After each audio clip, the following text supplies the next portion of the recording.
Alright, do another mail call Monday. This time I'm going to jab it open with this little screwdriver.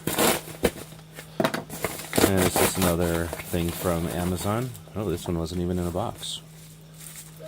So this is just a little bag, and this is some more silicone rubber molds. These are all about $15 a set, and this is some more weird shapes. So I've got a couple. Oh no, this is just one diamond. Does this come apart? You just pull it out the top. Interesting. So this is like a big diamond shape. It looks like you just pull it out the top. Interesting.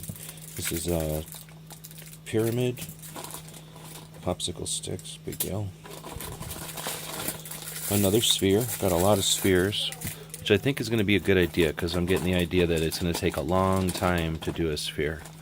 Now this you can kind of see is kind of a big gem shape. I thought it was going to be a lot smaller than this, so I don't know what I'm going to do with this big giant thing.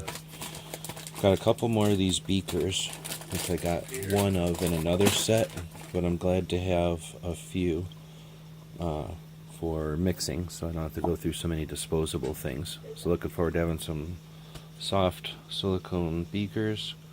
These are little teardrops. I guess this was more of a jewelry set or something, so this is sort of a teardrop shape, and then it's more of a enclosed teardrop, I guess. And this is the thing I really wanted out of this one, and I don't think I got the one I wanted. This is pretty big, but I wanted to get some cubes. I got some rectangles. It's the only cube I have. It's huge though, so I probably have to get some smaller cubes. Anyhow, it's another set off Amazon. I'll put a link to it, and we'll review them and see how they work. So stay tuned for some more of these projects. Thanks for watching.